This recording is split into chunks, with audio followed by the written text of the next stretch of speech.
Hey there, it's Lauren Terry from brightsonwhite.com, and I'm showing you how to make a little ironing pad. These are nice and portable, and I have mine here that I use a lot in my videos, and it just is easier than getting out the whole ironing board. So the first thing you'll need are 2 pieces of fabric that are cut to the same size, as well as 2 pieces of batting that are cut to the same size. So there's no right or wrong size, just however big you want your ironing pad to be. Cut your fabric pieces at just a 1/2 inch bigger than what you'd like them to be. I didn't even bother measuring this. This is just roughly the right size that I wanted.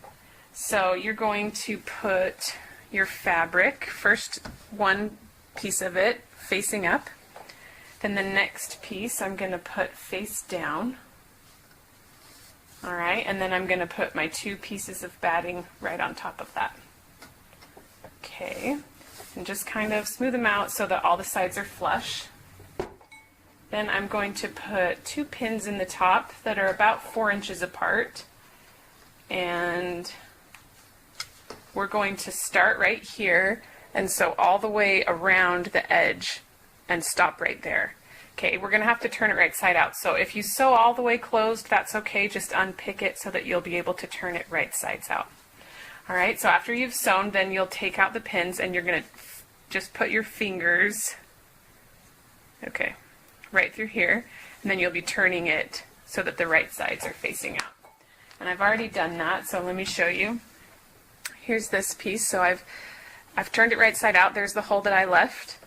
Go ahead and take a pen or some scissors and push it into the corners just to help get each of the corners totally turned right sides out.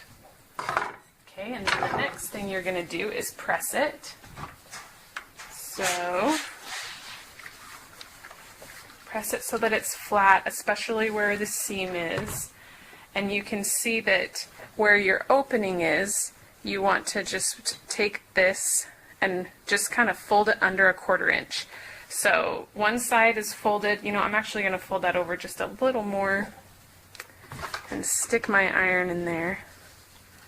And then I'm going to put this top part down, and you might have to just kind of mess with it. It's a little finicky so that it's as flush as possible. Okay, now for the last step, I'm going to just place a pin in that opening, and now I'm going to sew around the entire perimeter and not leave any openings, so just start and stop. Alright, so I've sewed a 1/4 inch seam all around the perimeter, and I started and stopped in the same place. And that closed up the opening that we had, and I just did a straight stitch, but you could do a decorative stitch or fun colored thread. And now I have a nice little ironing pad that's portable and great to bring with me. One thing you want to be aware of though is whatever surface you're ironing on.